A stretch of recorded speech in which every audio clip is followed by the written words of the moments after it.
ᱥᱟᱱᱟᱢ ᱠᱚᱜᱮ ᱟᱵᱚᱣᱟᱜ ᱱᱚᱣᱟ ᱜᱟᱛᱮ ᱜᱟᱫᱮᱞ ᱠᱳᱪᱤᱝ ᱥᱮᱱᱴᱟᱨ ᱨᱮ ᱥᱟᱱᱟᱢ ᱠᱚᱜᱮ ᱥᱟᱹᱜᱩᱱ ᱫᱟᱨᱟᱢ᱾ ᱢᱟ ᱮᱱᱠᱷᱟᱱ ᱵᱮᱥᱤ ᱵᱟᱝ ᱵᱤᱞᱚᱢ ᱠᱟᱛᱮ ᱛᱮᱦᱮᱧᱟᱜ ᱠᱞᱟᱥ ᱫᱚᱵᱚᱱ ᱮᱛᱚᱦᱚᱵ ᱢᱟ᱾ ᱧᱮᱞ ᱛᱟᱵᱚᱱ ᱯᱮ, কোশ্চেন ᱢᱮᱱᱟᱜ ᱟᱠᱟᱫᱟ যে 6 মাস অন্তর সুদ দেওয়া হলে 1000 টাকার 20% হারে 18 মাসে সুদ কত হবে? তাহলে ᱧᱮᱞ ᱛᱟᱵᱚᱱ ᱯᱮ ᱱᱚᱣᱟ ᱞᱟᱹᱜᱤᱫ 20% ᱡᱟᱦᱟᱸ ᱢᱮᱱᱟᱜ ᱟᱠᱟᱫᱟ ᱚᱱᱟ ᱫᱚ ᱪᱮᱫ ᱠᱟᱱᱟ ᱡᱮ ᱵᱟর্ষিক সুদের হার ᱦᱩᱭᱩᱜ ᱠᱟᱱᱟ 20%। তাহলে 6 মাস, তাহলে 6 মাস লেখা 6 মাস খান ᱫᱚ ᱛᱤᱱᱟᱹᱜ ᱯᱚᱨᱵᱚ ᱦᱩᱭᱩᱜᱼᱟ? তাহলে 6 মানে ᱢᱤᱫ ᱵᱚᱪᱷᱚᱨ ᱨᱮ, তাহলে ᱢᱤᱫ ᱵᱚᱪᱷᱚᱨ ᱦᱩᱭᱩᱜ ᱠᱟᱱᱟ 12টা মাস।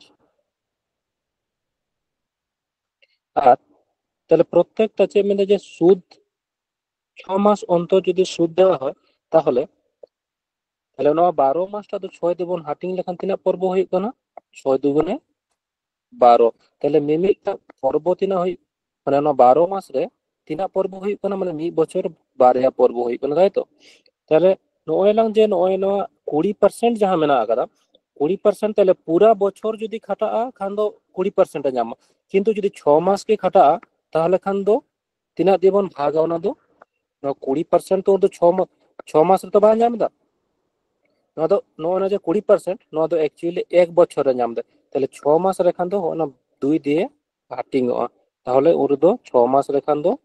6 দু 2 দিয়ে 10%। তাহলে 6 মাস রেখান ᱫᱚ ᱛᱤᱱᱟᱹᱜ ᱯᱟᱨᱥᱮᱱᱴ ᱠᱟᱛᱮ সুদে ᱧᱟᱢᱟ? 10% ᱠᱟᱛᱮ। বুঝ দাঁড়িয়ে ᱠᱟᱫᱟ ᱵᱚᱱ? হ্যাঁ গঙ্কে। আচ্ছা, তাহলে 18 মাস, 18 মাস মানে তিনাᱹᱜ পর্ব ᱦᱩᱭᱩᱜᱼᱟ? 18 মাস আর মিমিটা পর্ব তিনাᱹᱜ ᱨᱮᱱᱟᱜ ᱠᱟᱱᱟ? 6 মাস ᱨᱮᱱᱟᱜ ᱠᱟᱱᱟ। তাহলে 18 মাস মানে ডিভাইড বাই 6 মানে 18 মাস মানে হই কানা 3টা পর্ব। তাহলে 3টা পর্ব আর পার্সেন্টেজ তিনাᱹᱜ পার্সেন্ট হই কানা 10%। তাহলে 10%, তাহলে 10% সমান তিনাᱹᱜ হইবা 1/10। তাহলে মূলধন যখন বন সাবা তাহলে ওনা লাতারে যাহা মেনা আকাদা 10 ওনা রেনাᱜ তিনাᱹᱜ পর্ব হই কানা যে 3টা পর্ব হই কানা। তাহলে খান দো 3টা পর্ব হই কানা মানে না 10 রেনাᱜ কিউব হইউआ। তাহলে মূলধন যখন না পি বন সাবা দো তিনাᱹᱜ হইউआ 10 রেনাᱜ কিউব। তাহলে 10 রেনাᱜ কিউব মানে 1000। আর নয় চেদ মেন কাদা যে 1000 টাকা রেনাᱜ গে, তাই তো? 1000 টাকা রেনাᱜ গে চেদ মেনদা যে সুদ তিনাᱹᱜ হইউआ। তাহলে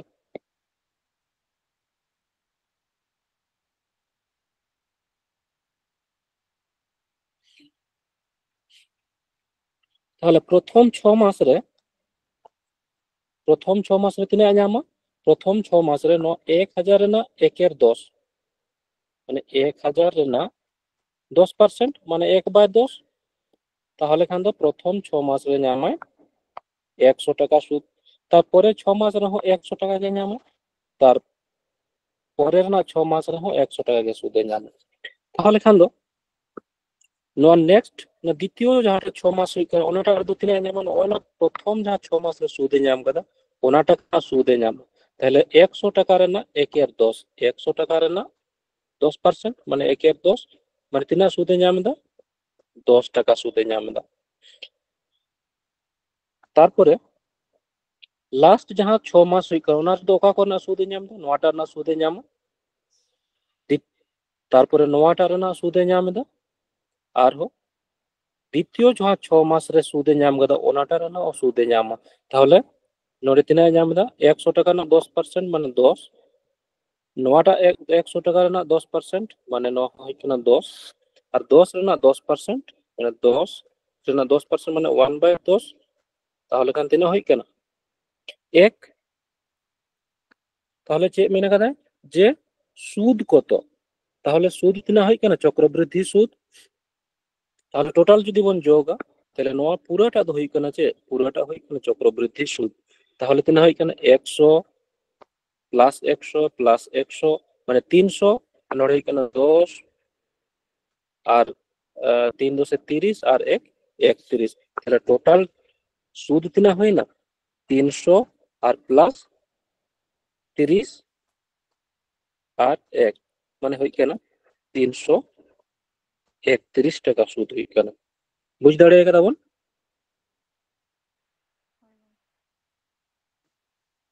ᱦᱳᱭ ᱜᱚᱝᱠᱮ আচ্ছা চলো নেক্সট কোশ্চেন বোন নিয়ে এলাম যেমন কোনো টাকার চক্রবৃদ্ধি সুদের হারে 3 বছরে 8 গুণ হয় তাহলে কত বছরে ওই টাকা 16 গুণ হবে नवा दो हुई कना मिटन आलादा टाइप रेना निकन क्वेश्चन मिटन बन कोराव नेला का तहना जहां दो ओका लगा तहाय कना नासेना जदि एक्शन बन चला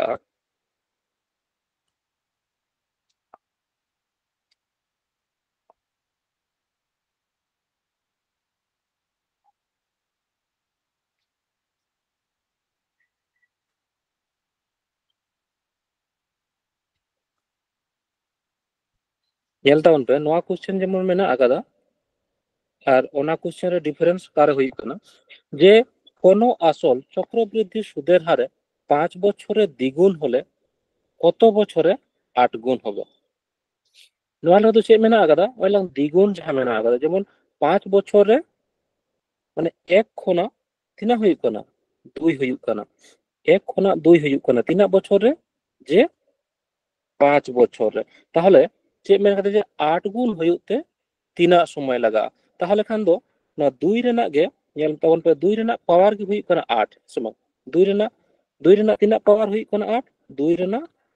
পাওয়ার 3 যদি বন করাও তবে 2 দুগুণে 4 দুগুণে 8 মানে 2 গুণিত 2 গুণিত 2 মানে 2 রেনা পাওয়ার তিনা হুই কনা 2 রেনা পাওয়ার 3 হুই কনা তবে তো 8 গুণ হুই কনা তাহলে 2 রেনা পাওয়ার 1 হুইতে তিনা সময় লাগা কান তাহেনা 2 রেনা পাওয়ার 1 সময় হুইতে 5 বছর লাগা কানা তাহলে 2 রেনা পাওয়ার 3 হুইতে তিনা সময় লাগা যে 5 গুণিত তিনা পাওয়ার মেনা ওনা বন ওনাতে বন গুণ লেখান তিনা হুই কনা যে 5 3 15 বছর লাগা ঠিক গিয়ে আর ওনার দো চে जहाँ क्वेश्चन में ना आगदा नवा दो चेक डिफरेंस हुई क्या ना हाँ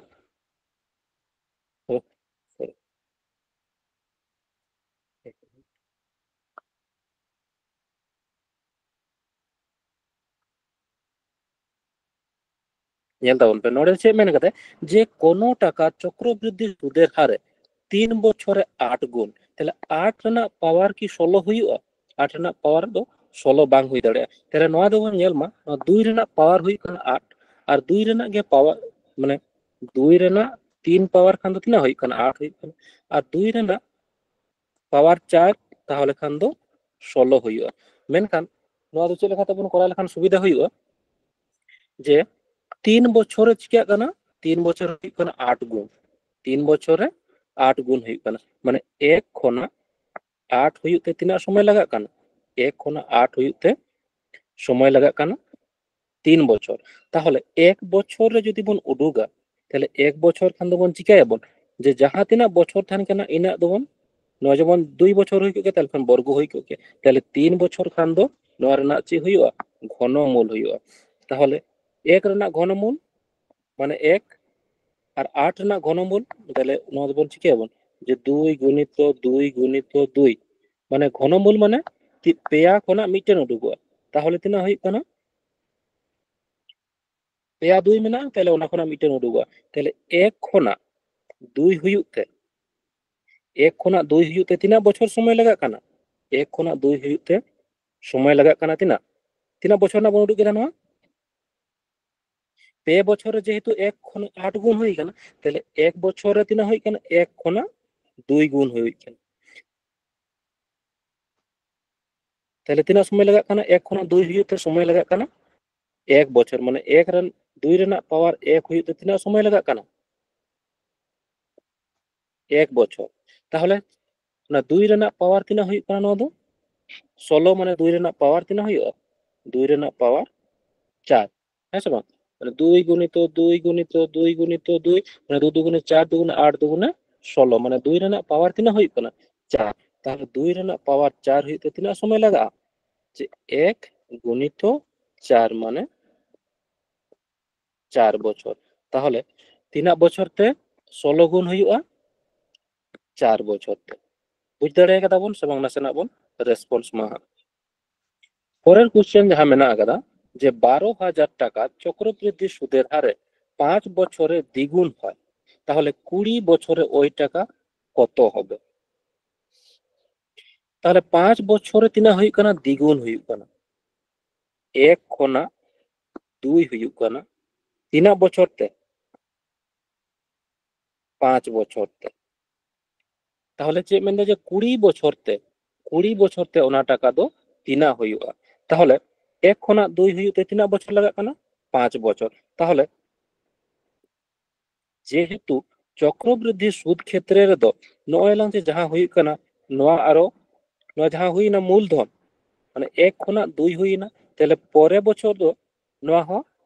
যে হই ওনার না মূলধন হইউক কানা। তাহলে 2 খনা 2 রেনা হ নোয়া রেনা হ 2 গুণ হইউआ, মানে 2 খনা তিনা হইউক কানা 4 হইউआ। তাহলে নড়ে তিনা সময় লাগা নড়ে হ 5 বছর। তাহলে 4 খনা 8, তাহলে 4 রেনা নোয়া রেনা হ 2 গুণ হইউआ মানে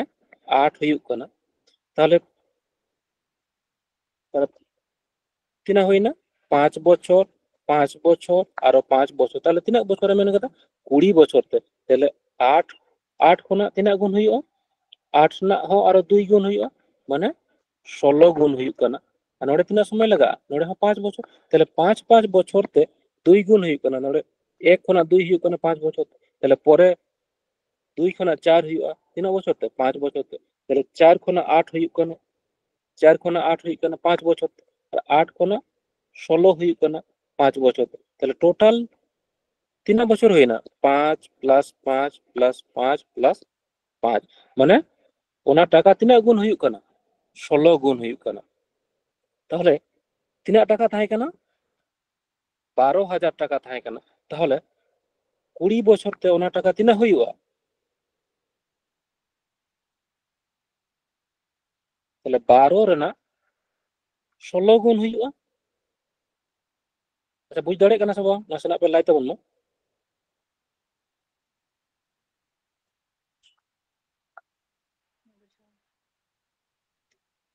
যেহেতু চক্রবৃদ্ধি সুদ ক্ষেত্রে তো যাহা টাকা মানে 1 খনা 2 হইউক তে যাহা তিনা সময় লাগাক কানা, তাহলে 2 খনা 4 হইউক তে মানে 1 খনা 2 হইউক তে মানে যেমন 5 বছর সময় লাগাও কানা। 2 খনা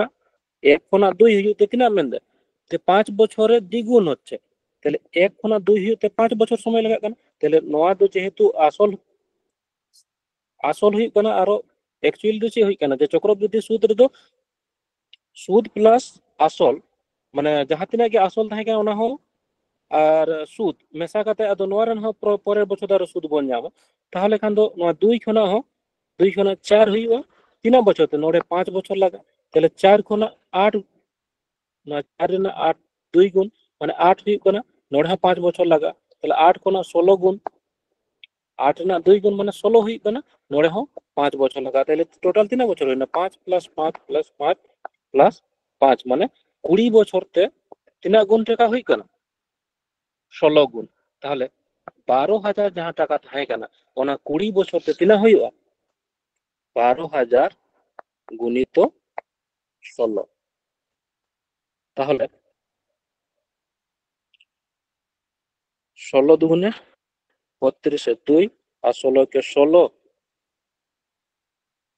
আর 3 হই কেন 19। তাহলে 20 বছর তে ওনা টাকা তিনা হইউआ 1,92,000 টাকা হইউआ। বুঝ দাড়ে কাদা বন সোনা সোনা বন লাই মা হ্যাঁ গঙ্কে বুঝনা।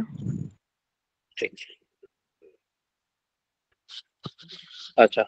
যে মেনদে যে বার্ষিক 5% হারে কোন আসলের 2 বছরের সরল সুদ ও চক্রবৃদ্ধি সুদের অনুপাত কত?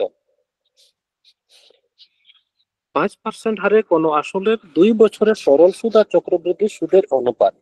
তাহলে নয় তো চিকাতে বন করাবো নয় যে 5% মেনা আকাদা 5% রেনা ভগ্নাংশ বন করাবো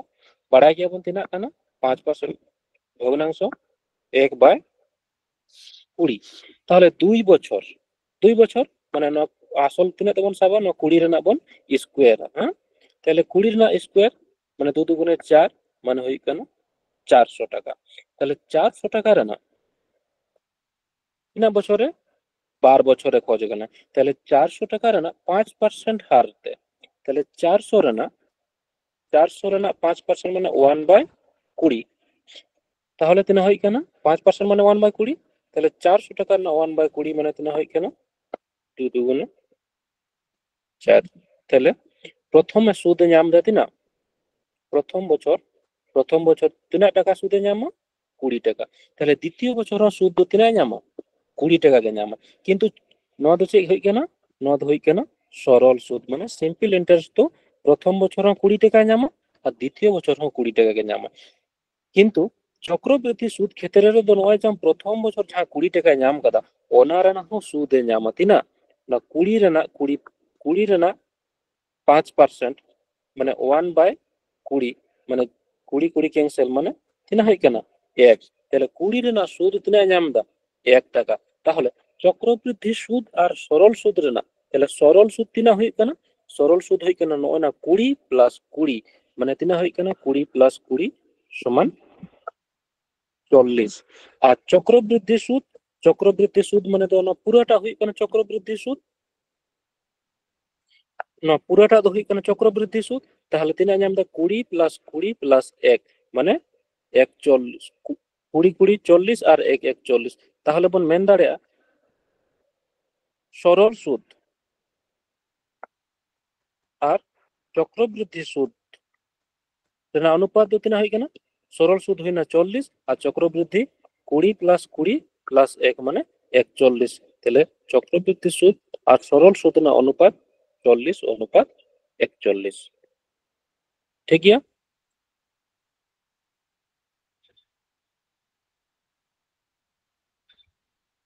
আচ্ছা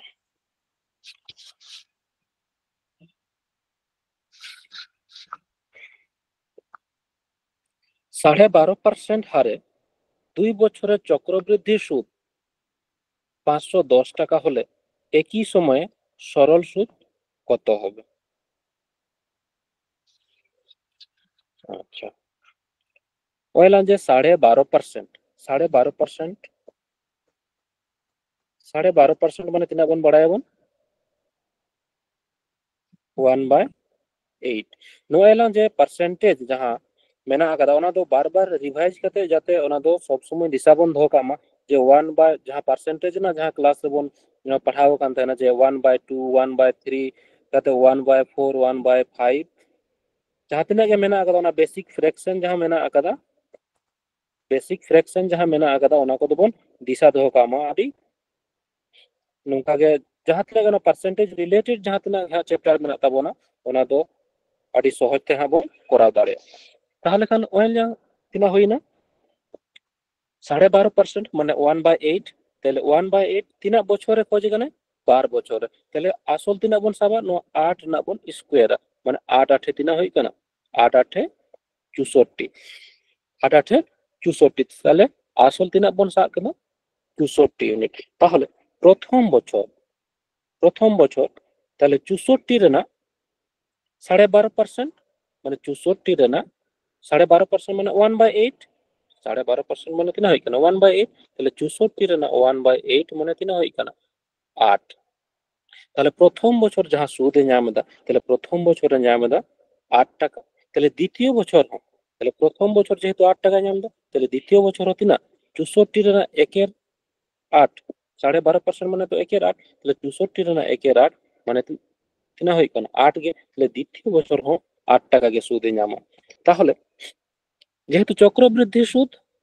তাহলে চক্রবৃদ্ধি সুদ মানে নয়লাম যে প্রথম বছর যাহা টাকায় ᱧᱟᱢ গদা ওনা রেনা সুদে ᱧামা তিনা 8 রেনা 1 এর 8 মানে 8 8 ক্যান্সেল মানে 1 তাহলে দ্বিতীয় বছর যাহা সুদে ᱧাᱢ দা ওনা দো হই কানা তিনা 8 না 1 এর 8 মানে 1 টাকা সুদে ᱧাᱢ তাহলে চক্রবৃদ্ধি সুদ তিনা হই কানা না পুরা অংশটা হই কানা তিনা পুরা অংশটা হই কানা চক্রবৃদ্ধি সুদ তাহলে চক্রবৃদ্ধি সুদ তিনা 8 প্লাস 8 প্লাস 1, 8 8 16 আর 1 17, তাহলে 17 ইউনিট। তাহলে 17 ইউনিট জায়গার যে এম মেনা আগরা 510 টাকা, তাহলে 17 ইউনিট হুᱭᱩᱜ ᱠᱟᱱᱟ 510 টাকা। তাহলে 17 ইউনিট হুᱭᱩᱜ ᱠᱟᱱᱟ 510 টাকা। তাহলে এক এক ইউনিট তিনা হুᱭᱩᱜᱼᱟ, তাহলে এক ইউনিট হুᱭᱩᱜᱼᱟ তিনা 510 বাই 17। আচ্ছা, সরল সূত্র তিনা হুᱭᱩᱜ ᱠᱟᱱᱟ, তাহলে নোয়া অ্যাকচুয়ালি তো নোয়া সরল সূত্র তিনা হুᱭᱩᱜ ᱠᱟᱱᱟ 8 প্লাস 8, 8 প্লাস 8 মানে সরল সূত্র হুᱭᱩᱜ ᱠᱟᱱᱟ 16 ইউনিট। তাহলে 16 ইউনিট সমান তিনা হুᱭᱩᱜᱼᱟ, 16 ইউনিট তিনা হুᱭᱩᱜ ᱠᱟᱱᱟ। আচ্ছা, 17 3 17 51 মানে এক এক ইউনিট তিনা হুᱭᱩᱜ ᱠᱟᱱᱟ 30 টাকা ᱨᱮᱱᱟᱜ সমান। এক এক ইউনিট হুᱭᱩᱜ ᱠᱟᱱᱟ 30 টাকা ᱨᱮᱱᱟᱜ সমান। তাহলে 16 ইউনিট তিনা হুᱭᱩᱜᱼᱟ 16 ইনটু 30, তাহলে 3 16 48 মানে 480 টাকা। তাহলে সরল শুদ্ধ তিনা হুᱭᱩᱜ ᱠᱟᱱᱟ, তাহলে সরল সুদ তিনা হুᱭᱱᱟ 480 টাকা। সানাম গᱮᱵᱚᱱ বুঝ দাঁড়িয়ে গেল যে কোন মূলধন চক্রবৃদ্ধি সুদে 1 বছরে ও 2 বছরে সুদে মূলে যথাক্রমে 650 টাকা এবং 676 টাকা হলে আসল কত হবে? 1 বছরে তিনা হই কেনা 1 বছরে হুᱭᱩᱜ ᱠᱟᱱᱟ 650 টাকা আর 2 বছর হুᱭᱩᱜ ᱠᱟᱱᱟ 676 টাকা। তাহলে আসল তিনা হুᱭᱩᱜᱼᱟ। অ্যাকচুয়ালি চক্রবৃদ্ধি সুদ রেতো আবো দো যাহা আসল রেনা তো মানে প্রিন্সিপাল রেনা যাহা ওনা রেনা তো সুদ বন ᱧᱟᱢᱮ গিয়া, তারপরে যাহা চক্রবৃদ্ধি সুদ ᱧᱟᱢᱚᱜ কানা ওনা রেনা হো সুদ বন ᱧᱟᱢ তাহেনা। তাহলে খান দো নয় যে 650 টাকা হই কেনা 650 টাকা গে তো আর পরের যাহা বছর পরের মিদ বছর তো মানে যেহেতু এক বছরে তিনা হই কেনা এক বছর হই কেনা 650 টাকা। তাহলে 2 বছরে চে মেন দেয় 2 বছরে তিনা হই কেনা 676 টাকা। তাহলে নয়লাম যে সুদে আসলে যাহা হই কেন থানা 650 টাকা ওনাগে পরের বছরে তো তিনা হই না 676 টাকা হই কেনা। তাহলে 650 খনা 676, তাহলে 650 খনা 676 না দো পার্সেন্টেজ প্রথম যদি বন উডুগা যে তিনা পার্সেন্ট খাতে সুদ না হার তিনা হই কেন, তাহলে প্রথম যদি ও পার্সেন্টেজ বন খোঁজা পার্সেন্টেজ উডুক খাতে দেবন চিকে বার যেমন 650 খনা 676 হই কেনা, তাহলে তিনা বাড়াও কান उनका कहते हैं उडुक दाड़े किंबा नवा যদি আরো কাটাকাটি করতে বন কাটি গিয়া ওনা কাতে হবন উডুক দাড়ে যেমন 650 খনা 676 হই কেন, তাহলে সুদ তিনা ñam দা যদি বন হিসাবা তাহলে 676 মাইনাস 650 মানে 26 টাকা। তাহলে 26 টাকা সুদে ñam দা তিনা রে 650 টাকা রে 650 টাকা রে। তাহলে পার্সেন্টেজ যদি বন উডুকা তাহলে 100 দিয়ে গুণ লাগা, তাহলে 0 দিয়ে 0 ক্যান্সেল, 5 দিয়ে 5 দুগুণে 10 আর 5 13 65 আর 13 দুগুণে 26, তাহলে 3% হুᱭᱩᱜ ᱠᱟᱱᱟ 2 দুগুণে 4%। নিংকে কথা বলতে দাঁড়ে কিংবা নয় নয় কাটাকাটি কেটে বন কাটি লেগে যেমন 650 অনুপাত 676 নয় যদি বন কাটাকাটিয়া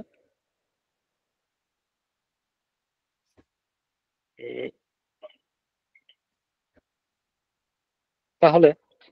কাটাকাটি লেখা বন তিনা হুᱭᱩᱜᱼᱟ ᱧᱮᱞ ᱢᱟᱵᱚᱱ 2 দিয়ে যদি বন কাটাওয়া 2 দুগুণে 3 দুগুণে 6, 2 দুগুণে 4, 5 দুগুণে 10, 3 দুগুণে 6, 8 দুগুণে 16,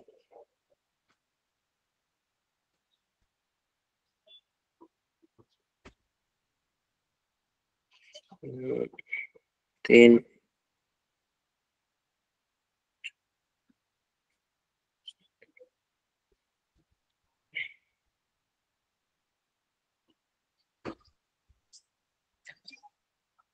আচ্ছা 325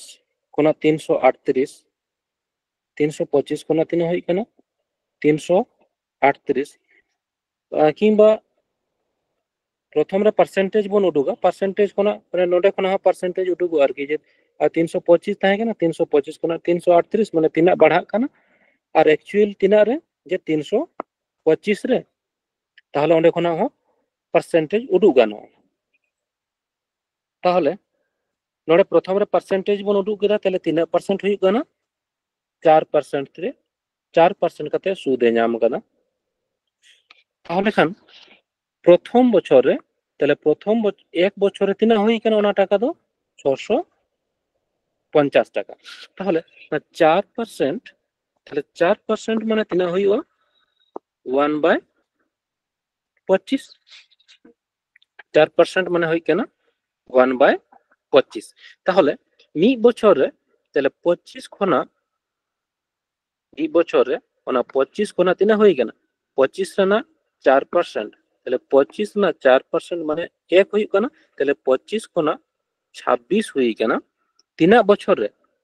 এক বছরে তাহলে 25 খনা 26 হই কেন তিনা বছরে এক বছরে তাহলে 26 ইউনিট জায়গা রে নেলটা উন্টো তিনা এম মেনা আগাদা 650 টাকা তাহলে 26 ইউনিট হই কেন 650 টাকা তাহলে 26 ইউনিট যদি 650 হইয়া তাহলে 25 ইউনিট চেক হয়ে যাবে না যে আসল কত তাহলে আসল হই কেন 25 ইউনিট তাহলে 25 ইউনিট জায়গারে তিনা হইয়া তাহলে 26 ইউনিট হই কেন 650 তাহলে এক এক ইউনিট যদি বন উডুকা তাহলে তিনা হই কেন 650 বাই 26 তাহলে তিনা ইউনিট মেনডা 25 ইউনিট অ্যাকচুয়ালি তিনা ইউনিট উডু লাগা মানে আসল মানে হই কেন 25 ইউনিট তাহলে ইনা ইনটু 25 তাহলে কাটাকাটি মব না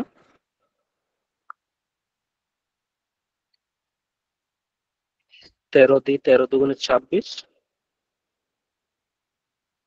5 13 65 আর 0 2 দিয়ে 25 তাহলে 25 ইনটু 25 তাহলে 25 ইনটু 25 হইবা 625 তাহলে মূলধন তিনা হই কেন মূলধন হই না 625 টাকা 625 টাকা হই কেন মূলধন বুঝতে পারে বল সমান আছে না বল লাই মাহা যেমন এক সাল মানে মি বছরে তিনা হই কেন মি বছরে ওনা টাকা তিনা হই কেন 625 টাকা হই কেন 12 বছরে হই কেন 676 টাকা তাহলে 625 তাহে কেন 600 না 650 তাহলে 650 কোনা তিনা হই কেন 676 তাহলে 650 কোনা 676 যখন অ্যাকচুয়ালি তো চক্রবৃদ্ধি সুদ রে তো আসল প্লাস চক্রবৃদ্ধি যাহা সুদ হুই কানা বানার রেনা গে চে বন নাম তাই না বানার রেনা গে সুদ বন নাম তাই না তাহলে নয় যে 650 টাকা হুই কান তাই না নড়ে তো আসল হ মেনা আগাদা প্লাস সুদ হ মেনা আগাদা তাহলে নয় আসল প্লাস সুদ মেশা করে তিনা হুই কানা 676 হুই কান তাহলে 650 কোনা 676 মেন তো তিনা টাকা নাম কাদা সুদ তিনা টাকা সুদে নাম দা মাইনাস লেখাবো 26 টাকা সুদে নাম তাহলে 26 টাকা সুদে নাম দা তিনারে 650 টাকারে তাহলে 26 টাকা সুদে নাম দা তিনারে 650 টাকার তাহলে পার্সেন্টেজ তাহলে তিনা পার্সেন্টেজ হুই কানা তাহলে পার্সেন্টেজ লাগি তবন চিকে দেন 100 দিয়ে বন গুণ দেন তাহলে 100 দিয়ে বন গুণা 0 0 ক্যান্সেল হই না 5 দিয়ে বন কাটাল খান 5 দুগুণে 10 5 13 65 আর 13 দুগুণে 26 তাহলে গুণ লেখান তিনা হই না 2 দুগুণে 4% তাহলে তিনা পার্সেন্ট সুদে নাম কানা 4% তাহলে 4% তোমার যে 4% সমান তিনা বন বাড়ায়া 1/25 তাহলে খান তো মি বছরে তিনা হই কেন মানে 25 রেনা 4% মানে 1 তাহলে 25 কোনা তিনা হইও মি বছরে 25 কোনা 26 হই কেন তাহলে 26 হই কেন কিন্তু মি বছরে তিনা হই কেন মানে মেন্ডে 650 টাকা হই কেন তাহলে 26 ইউনিট হই কেন 650 তাহলে এক এক ইউনিট তিনা হই কেন এক এক ইউনিট বন উঠবো তাহলে আসল তিনা বন সাব কदा 25 ইউনিট তাহলে 25 ইউনিট তিনা হইবা তাহলে এক এক নয় যে 26 ইউনিট হই কেনা তিনা 650 তাহলে এক এক ইউনিট হইয়া 650 বাই 26 তাহলে তিনা হই কেনা কাটাকাটি লেখান বন 13 হই কেনা 5 3 65 আর 0 আর 13 দুগুণে 26 তাহলে এক এক ইউনিট হই কেনা एक एक यूनिट हुई ना 25 টাকা না সমান তাহলে এক এক ইউনিট हुई না 25 টাকা না সমান তাহলে আসল তিনা বন সারা কথা 25 ইউনিট তাহলে 25 ইনটু 25 মানে 625 টাকা তাহলে আসল তিনা হই না 625 টাকা ঠিক গিয়া আরো ইনকান অঙ্ক মেনা আগা নিল তাবন পেন নয় যেমন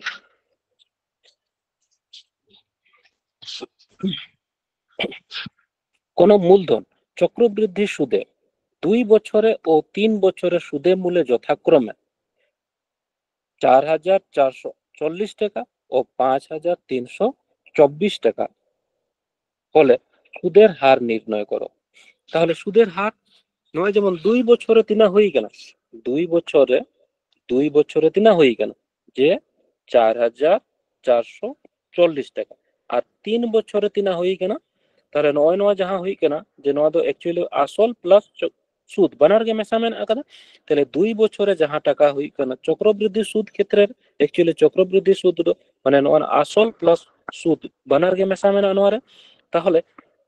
2 বছরে তিনা হই কেনা যে 4,840 টাকা তাহলে 3 বছরে তিনা হই কেনা 3 বছর হই কেনা 5,324 টাকা তাহলে 2 বছর কোনা 3 বছর মানে 1 বছরে তিনা টাকা এম কাদা 1 বছরে তিনা সুদে এম কাদা না বন মাইনাস লেখান বড় দাঁড়ে কিংবা যখন অন মাইনাস তে ñega বন যদি আদিগন সংখ্যা বাড়তি কেন তাহলে নো তো অনুপাত কাতে বন করা দাঁড়ে যে চে লেখা যে 4,440 অনুপাত 5,324 কাটাকাটি এবং যদি তাহলে তিনা হইও 4 দিয়ে বন কাটামো 4 একে 4 4 দুগুণে 8 4 একে 4 0 4 একে 4 4 তিনে 12 4 তিনে 12 4 একে 4 11 দিয়ে 11 11 0 11 কে 11 21 নয় বন কাটাকাটি মে তাহলে 11 দিয়ে 10 11 11 তাহলে 10 কোনা 11 হই কেন তাহলে মি বছরে 10 কোনা তিনা হই কেন 11 হই কেন তাহলে 10 কোনা 11 তাহলে সুদ তিনা ñam দা সুদ তিনা ñam দা 10 কোনা 11 মানে সুদ ñam দা 1 টাকা না সুদ তাহলে 1 টাকা না সুদ তিনা রে 1 টাকা না সুদ 10 রে তাহলে পার্সেন্টেজ খাतिर তো বন চিকে বন 100 দিয়ে বন গুণা তাহলে 100 দিয়ে বন গুণ লেখা তিনা হই কেন 10% তাহলে চক্রবৃদ্ধি সুদের হার তিনা হই কেন 10% সুদের হার কোন মূলধন চক্রবৃদ্ধি সুদের হারে 3 বছরে ও 4 বছরে সুদে আসলে যথাক্রমে 2400 টাকা এবং 2520 টাকা হলে সুদের হার কত নরবন উঠু দাঁড়ে এমন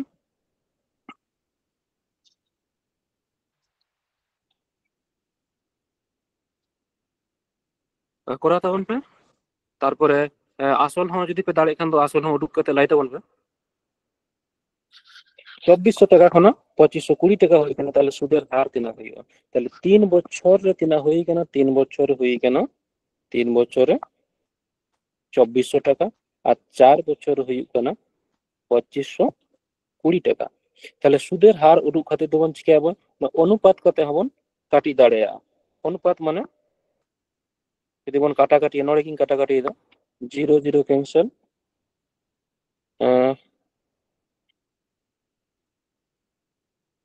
4 দিয়ে যদি কাটা 4 ছক 24 মানে এখানে 60 4 ছক 24 4 তিনে 12 3 20 60 আর 21 তাহলে 3 বছর খনা 4 বছর মানে এক বছর তিনা হই কেন 20 খনা 21 টাকা তাহলে 20 খনা 21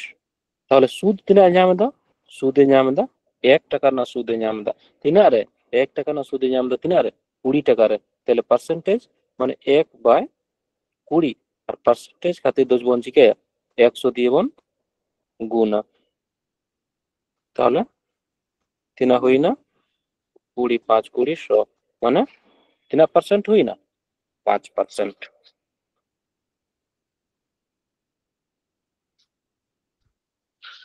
ওনাদের एक्चुअली প্রশ্ন অনুযায়ী को बनाव कदा तो जे 3 বছর না হই কিনা 4 বছর না হই কিনা एक्चुअली পার্সেন্টেজ যদি মেনে কেন তাহলে পার্সেন্ট ওনাকে যদি মানে সানাম অঙ্ক রেনা গে ইনকা গে মানে আসল হ ওনা পদ্ধতি থেকে কোন উডুক দাঁড়ায় আবন সহজ করে মানে ডেটা নাসেনা যদি को চেঞ্জ का के তাহলে সহজ হই को क्या তাহলে কোন মূলধন 3 বছরে ও 4 বছরে সুদে আসলে যথাক্রমে 8,640 টাকা থেকে 10,368 টাকা হলে আসল কত কোটা কত লাইতে বলতে প্রথম পার্সেন্টেজ উঠবে তারপরে 3 বছরে তাহলে পার্সেন্টেজ যদি বন উঠবে তাহলে কাম যেমন 8,640 অনুপাত না হয় কেন 10,368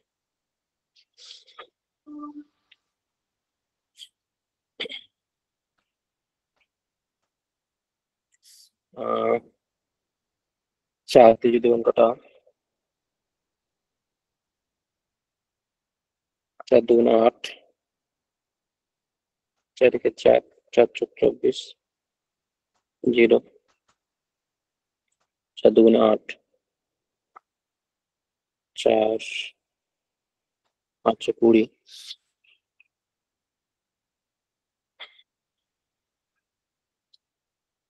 23 32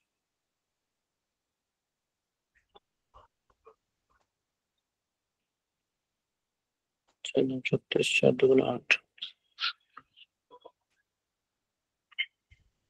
নাসনা কাটাকাটি করতে ñel tawon na কারো 4 দিয়ে কাটা চালাও 4 5 20 4 4 16 4 চোক 24 4 4 16 4 8 32 আর মনে হয় 4 দিয়ে চালাও 4 के 4 4 3 12 4 4 3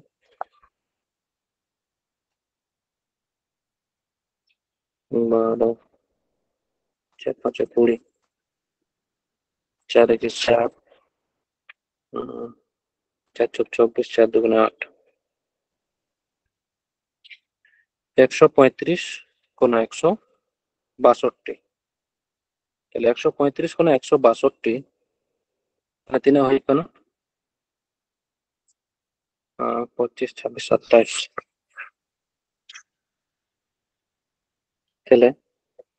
27 হই কেন তো তাহলে 27 টাকা না সুদে ᱧᱟᱢ ᱫᱟ তিনারে 135 রে তাহলে পার্সেন্টেজ খাतिर দो 100 দিয়ে গুণ লাগা 27 দিয়ে যদি গুণ কাটাও 27 5 35 10 ঠিক তাহলে 5 20 100 তাহলে তিনা পার্সেন্ট হইছে কেন 20% তাহলে সুদের হার তিনা হই না সুদের হার হই কেন 20% 20% মানে তো 20% মানে হই কেন 1/5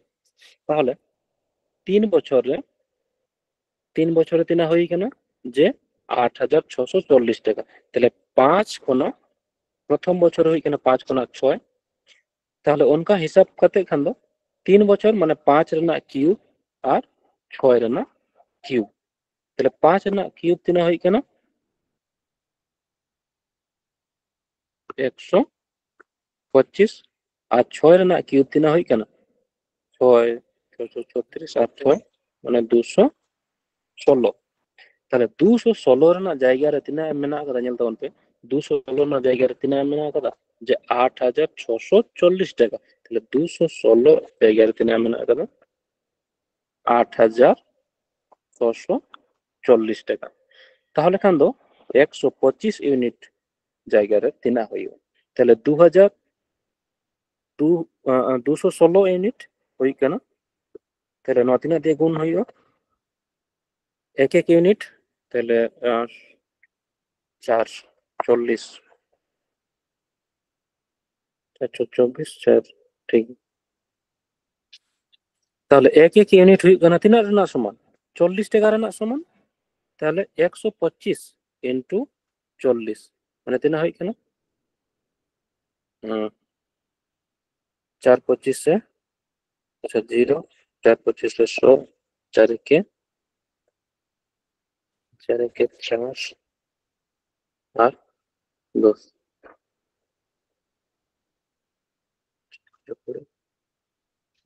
5,000 होंगे। हाँ 4 है क्या ना 1000 ठीक है খেয়ালটা বন্ধু যে চক্রবৃদ্ধি সুদে কিছু পরিমাণ অর্থ এক বছরে এত ও 3 বছরে এত টাকা হয় তাহলে সুদের হার কত যেটা বলতে লাহা না অঙ্ক যাহা তিনাকে তাহে কেনা ওনা দো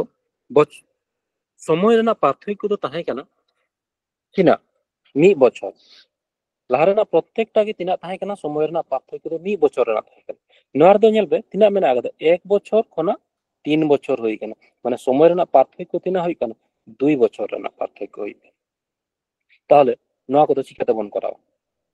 যে এক বছরে তিনা হই কেনা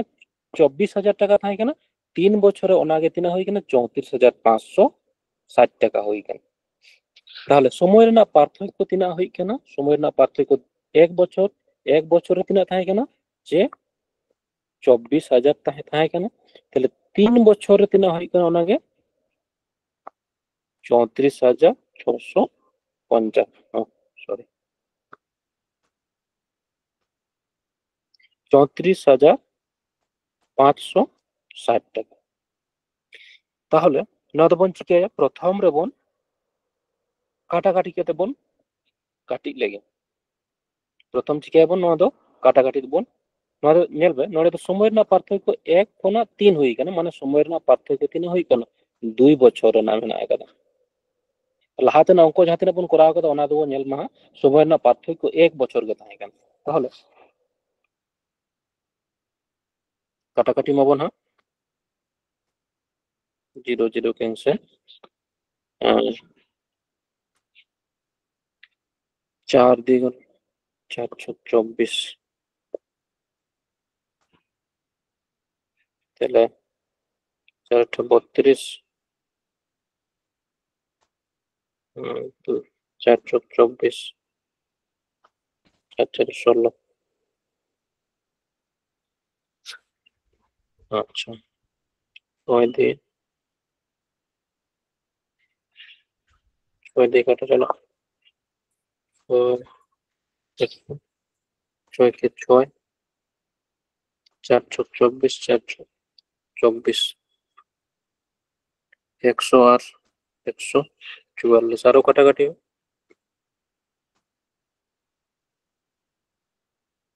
50 দুগুণে 100 72 আরো কাটাকাটি চলা 25 36 তাহলে নয় যে 25 খনা 36 হই কেন 25 খনা তিনা হই কেন 36 হই কেন তিনা বছর পার্থক্য হই কেন 2 বছর তাহলে পার্সেন্টেজ মানে সুদের হার যদি বন উঠুগা তাহলে কোন দিকে 2 বছরতে যাহা টাকা 25 খনা তিনা হই কেন 36 তাহলে এক বছরে তিনা হই এক বছরে যদি বন করাওয়া তাহলে খান যে 25 কোনা তিনা হই কেন 25 কোনা 36 যদি মনে করো যে না 3 বছর হই গে তাহলে 3 বছর খান ঘনমূল হই যেহেতু 2 বছর মেনা আগাদা তাহলে 2 বছর খান বর্গমূল 1 বছর রেনাᱜ যেহেতু বন উডুক এদা 1 বছর রেনাᱜ যখন বন উডুগা তাহলে যেহেতু মানে 1 বছরে তিনা হই গেল 2 বছরে না 25 কোনা তিনা হই গেল 36 হই গেল তাহলে 1 বছরে তিনা হই গেল ওনা যদি বন উডুগা তাহলে খান তো না দেব বর্গমূল আর যদি 3 বছর হই গেল তাহলে খান তো ঘনমূল হই গেল তাহলে 1 বছরে মানে 25 কোনা তাহলে 25 না বর্গমূল তিনা হই কেন 25 মানে 5 5 25 তাহলে 5 কোনা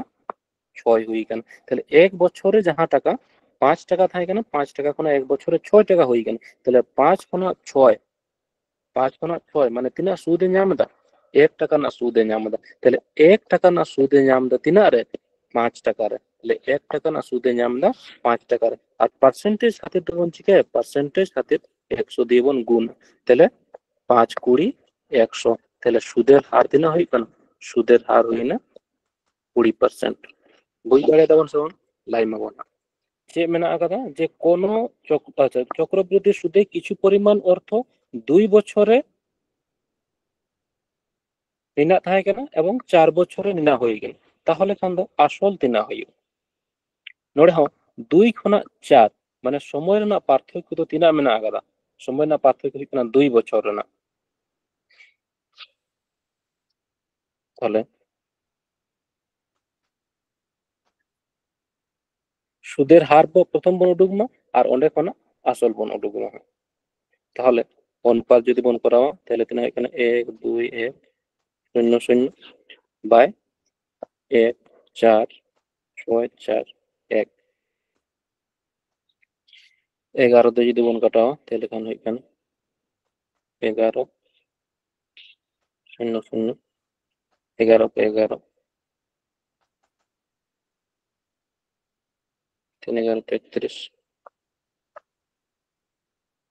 11 দিয়ে 100 121 100 খনা 121 তাহলে ñel taban pe nore tina hoyna 100 Khana 121 হই গেল 100 খনা তিনা হই গেল 121 হই গেল আর সময় রেনা পার্থক্য তিনা হই কোনা 2 কোনা 4 মানে 2 বছর রেনা পার্থক্য তাহলে 1 বছরে তিনা হই কেন তাহলে 100 টাকা কোনা 121 হই কেন তিনাতে 2 বছরতে তাহলে 1 বছরতে তিনা হই কেন করাও খাতির দবন চিকাইবো নরে না বন বর্গমূল বন করাও তাহলে বর্গমূল লেখান তো 100 100 রেনা বর্গমূল 10 10 100 আর 121 মানে 11 11 হই কেন 121 তাহলে 10 টাকা কোনা 11 টাকা হই কেন তিনা বছরে 1 বছরে তাহলে 10 টাকা কোনা 11 টাকা হই কেন 1 বছরে তাহলে সুদ তিনা ᱧামদা সুদে ᱧামদা 1 টাকা না সুদে ᱧামদা তাহলে 1 টাকা না সুদে ᱧামদা তিনা রে 10 টাকা রে তাহলে পার্সেন্টেজ খাতে দুবন চিকে 100 দিয়ে বন গুণ তাহলে 10 0 0 ক্যান্সেল মানে সুদের হার হই কেন তিনা 10% সুদের হার হই কেন 10% তাহলে সুদের হার তো বাই খোঁজে কেন নড়ে দো যে খোঁজে কেন আসলে খোঁজে কেন তাহলে 2 বছরে তিনা হই কেন 2 বছরে কোন টাকা তিনা হই কেন যে 12,100 টাকা তাহলে সুদের হার হই না 10% আর 10% মানে বন বাড়ায় তিনা 1/10 তাহলে 10 খনা প্রথম বছরে তিনা হই কেন 10 খনা 11 তো যেহেতু 12 বছরে তাহলে 10 রেনা যে হই কেন 10 রেনা স্কয়ার তাহলে নতে হো 11 রেনা স্কয়ার মানে অ্যাকচুয়ালি তো নিচে তো হই কেন 10 খনা 11 তারপরে আরো 10 খনা 11 তাহলে কোন চিকে কেন 10 না বলে স্কয়ার কেদা মানে 10 গুণিত 10 বার দা গুণ 11 গুণিত 11 মানে 11 না স্কয়ার তাহলে 10 গুণিত 10 মানে তিনা হই কেন 100 খনা 121 হই কেন তাহলে 121 জায়গায় তিনা এম মেনা আকাদা 121 জায়গায় এম মেনা আকাদা 12,100 টাকা 121 জায়গায় মেনা আকাদা 12,100 টাকা তাহলে এক এক ইউনিট তিনা হইব এক এক ইউনিট হইব তাহলে 100 টাকা হইব তাহলে 1000 100 ইউনিট হইব এক তো ইনটু 100 মানে হইতো না 10,000 টাকা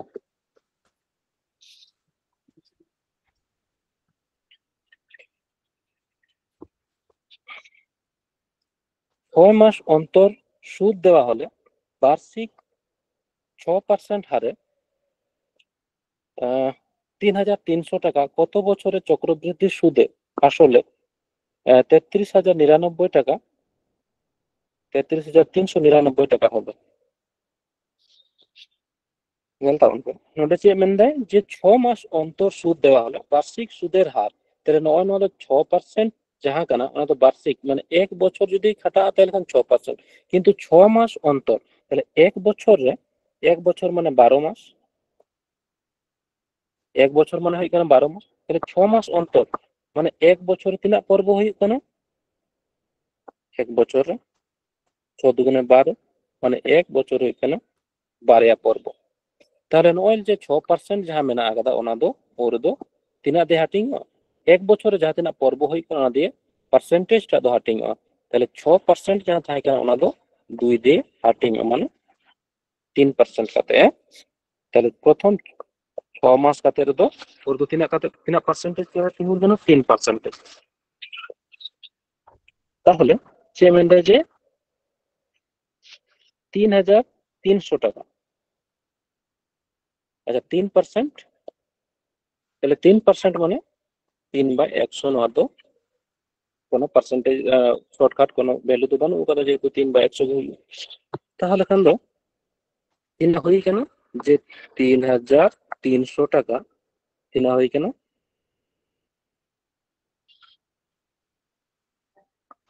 3,399। তাহলে কাটাকাটি কেতে বন আরো বন কাটি লেগে 11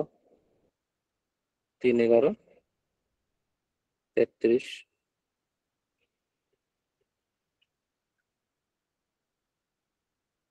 11, ঠিক আছে। তাহলে 3 11 33 শূন্য 9 11 99 আরো বন কাটা লাগান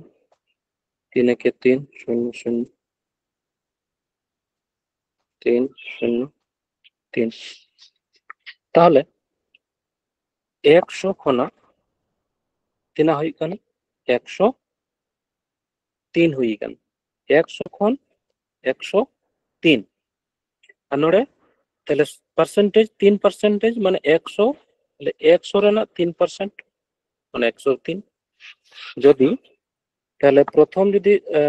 প্রথম 6 মাস যদি 100 টাকা থাকে না তাহলে 100 রেনা 3% সুদে ñam দা, তাহলে 100 তাহলে সুদে আসলে তিনা হইব 103 হইব।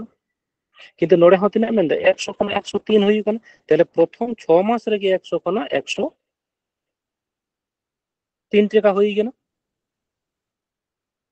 বুঝ দাঁড়ে দেবন সমান সব বলাই মা, তাহলে কাটাকাটি কেতে বন কাটি কিটা তিনে হই না 100 কোন 103 হইব কেন। তাহলে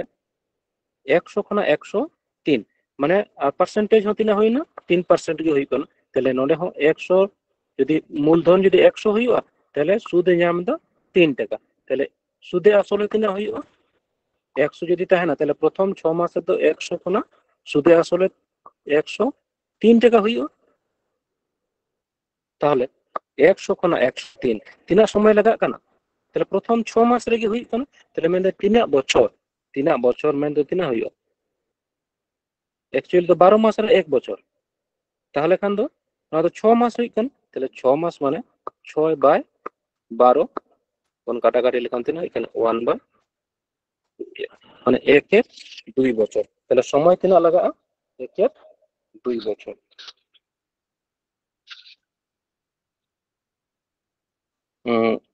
যেমন যে সুদ 6% অন্তর দেওয়া হলে 1200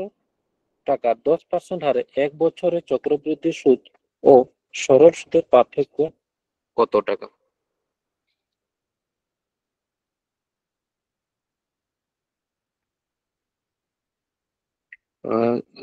সুদ 6 মাস অন্তর দেওয়া হলে 1200 টাকা 10% হারে এক বছরে চক্রবৃদ্ধি সুদ ও সরল সুদের পার্থক্য কত টাকা? লাইতে বলবে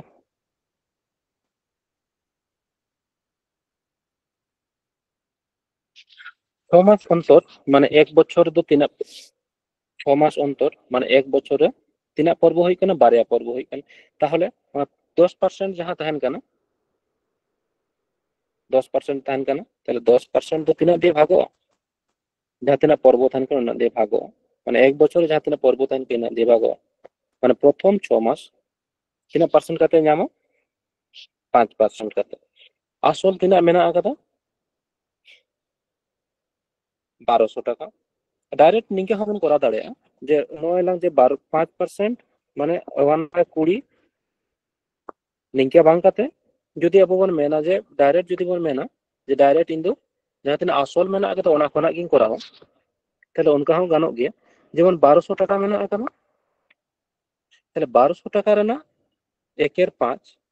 মানে 5% মানে হয় এখানে একের 20, তাহলে 1200 টাকা না যদি মডুগা 1200 টাকা না একের 20%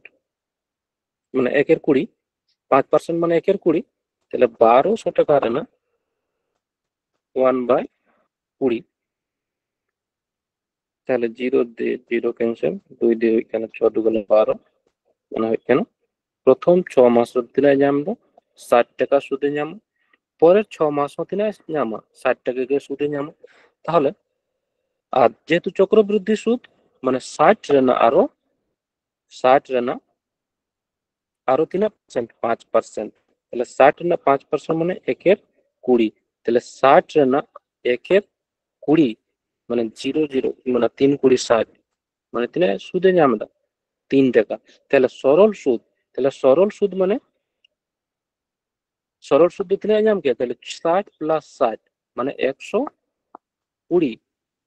কিন্তু চক্রবৃদ্ধি সুদ তিনে হয় কিনা 60 প্লাস 60 প্লাস আরো 3, তাহলে চক্রবৃদ্ধি সুদ যে মানে অ্যাকচুয়ালি সরল সুদ আর চক্রবৃদ্ধি সুদ না পার্থক্য যাহা, তাহলে নয় আগে তো 3 টাকা তো পার্থক্য তো হইব না, তাহলে সরল সুদ আর চক্রবৃদ্ধি সুদ না পার্থক্য তো না হইব না, সরল সুদ আর চক্রবৃদ্ধি সুদ না পার্থক্য তো 3 টাকা হইব না।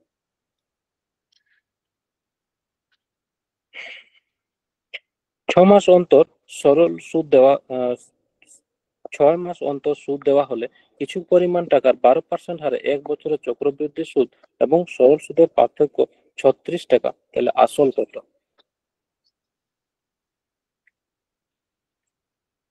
আচ্ছা, তিনা মানে 6 মাস অন্তর মানে 1 বছরে তিনা পর্ব হই কেন 1 বছর হই কেন 12 পর্ব, তাহলে 12% দৌড় দো না 12% মানে হই কেন প্রত্যেক বছর না না বার্ষিক যা সুদের হার ওনা হই কেন 12%, তাহলে 6 মাস রে তিনা হই 12/2 মানে 6%,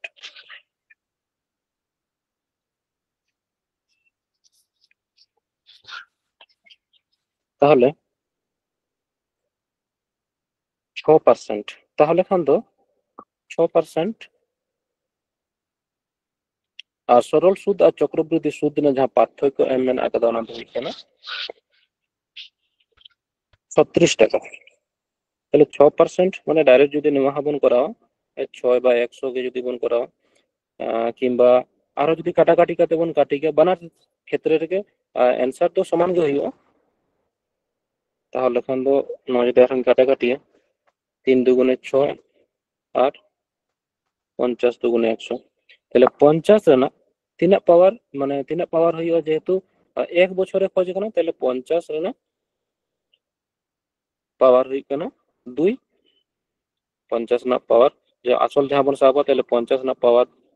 নর স্কোয়ার হইব, তাহলে 5 5 25, তাহলে আসল হই কেন 2500 টাকা, তাহলে 2500 রে না প্রথম 6% যদি বন উডুগা তাহলে 2500 রে না 3/50, তাহলে 5 5 25, 3 5 15 মানে 150 টাকা সুদে ñamda, পরের পরের মাস তিনে ñama পরের 6 মাস 150 কে। আচ্ছা, তারপরে যেহেতু চক্রবৃদ্ধি সুদ মানে প্রথম 6 মাসে যা 150 টাকা ñam কথা ওনারে না 6% সুদে ñama, তাহলে 150 রে না 3/50 যদি কোনো টুকা 0 0 ক্যান্সেল, 5 3 15 3 3 9 টাকা সুদে ñamda, তাহলে চক্রবৃদ্ধি সুদ আর সরল সুদ না যাহা পার্থক্য না তো তিনা উডুকু কানা হয় কেন 9 ইউনিট তাহলে 9 ইউনিট জায়গায় তিনা এম মেনা কাদা 9 ইউনিট জায়গায় এম মেনা কাদা 36 টাকা না পার্থক্য হই কানা তাহলে 9 ইউনিট হই কানা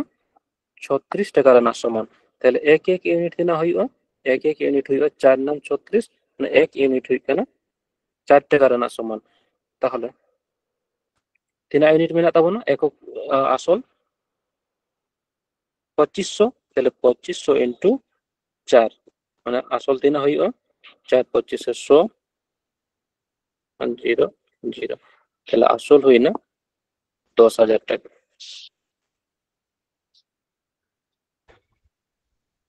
ঠিক আছে বুঝতে পারে কেমন কোন আসলের বার্ষিক 20% হারে চক্রবৃদ্ধি হারে 2 বছরের সুদ আর 6 মাস অন্তর এবং 1 বছর হিসাব করা হলে সুদের পার্থক্য 482 টাকা হয় তাহলে আসলের পরিমাণ কত নয় যে অ্যাকচুয়ালি যে মেন দেয় যে 20% কাতে যদি 6 মাস অন্তর সুদ হইবা তাহলে 2 বছরে যাহা তিনা সুদ হইউ কানা অনা সুদ গে যদি 1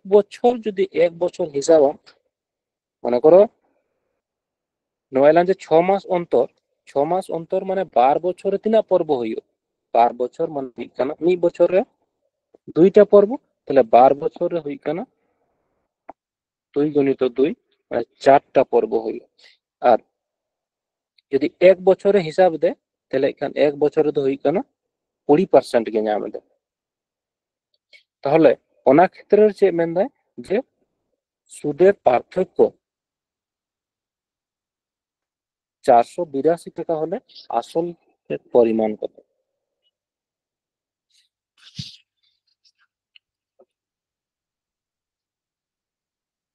ñel tabon 2 বছর মানে 4টা পর্ব আর 3% হই না 10% হই না তাহলে 10% হই কানা 1/10 তাহলে 10 রেনা পাওয়ার 4 হইও তাহলে 10 খনা প্রথম বছর 10 খনা 11 তাহলে উনকা কাতে 4টা পর্ব মানে 10 রেনা 10 রেনা পাওয়ার 4 তাহলে 11 রেনা পাওয়ার 4 হইও তাহলে 10 রেনা পাওয়ার 4 মানে তিনা হই কেনা 10,000 10,000 আর 9 দো তিনা হই কেনা 14,641 তিনা হই কেনা 14,641 ঠিক আছে আচ্ছা তাহলে एक्चुअली नवा दो जहां नवा दो हिक ना मूलधन और नवा दो हिक ना सुदे आसले तिना हिक ना 14,641 আচ্ছা নवा दो তিন রে যখন 6 মাস অন্তর তাহলে সুদের হার যখন 6 মাস অন্তর এমদা আচ্ছা যদি 20% হইও তাহলে অনুরোধ তিনা হই কেন 1 বছর মানে 1 বছরে তো 20% কে ñam দে আচ্ছা 20% মানে 1/5 তাহলে 20% মানে হই কেন 1/5 তাহলে খান দো 2 বছরে তিনা ñama 5 খনা 6 হইও তাহলে 2 বছরে দো 2 বছর মানে 5 না স্কয়ার নতে হো 6 রে না স্কয়ার তাহলে 5 না স্কয়ার মানে হই কেন 25 আর 6 ছক তিনা হই কেন 36 তাহলে 25 খনা 36 হই কো গিয়া main Khan ñelta onte node do আসল বনসা ওকাদা তিনা 10,000 হই কেন আর নড়ে তো আসল হই কেন 25 কে তাহলে খান দো আসল বানার জায়গা রে সমান লাগা তাহলে খান তো সমান খাতির দেবন চিকে তাহলে 25 টা তো তিনা দেবন গুণ লেখান 10,000 হইও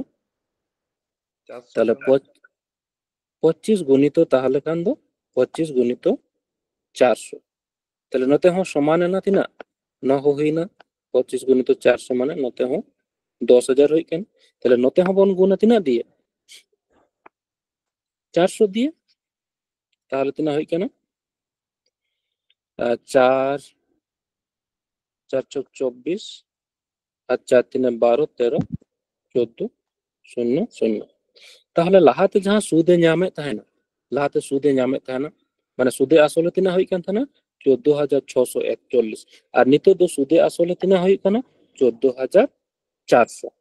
তাহলে পার্থক্য তিনা হই কানা নোয়া কোনো ন যদি বন মাইনাস তাহলে পার্থক্য তিনা হই কানা মাইনাস লেখান তিনা হই কানা পার্থক্য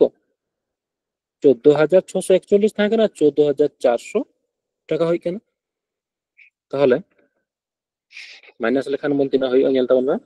যে 14,641 মাইনাস 14,400 তাহলে 241 টাকা তাহলে পার্থক্য তিনা হই কেন 241 টাকা তাহলে 241 টাকা জায়গার তিনা এম মেনা আগাদা 241 টাকা জায়গার এম মেনা আগাদা পার্থক্য 482 টাকা তাহলে 482 টাকা তাহলে এক এক ইউনিট তিনা হইও এক এক ইউনিট হই কান তাবনা 2 টাকা তাহলে এক এক ইউনিট হই কানা 2 টাকা তাহলে আসল তিনা বন সা আগাদা আসল বন সা আগাদা 10,000 টাকা তাহলে 10,000 গুণিত 2 মানে 20,000 টাকা তাহলে আসল তিনা হই কান 20,000 টাকা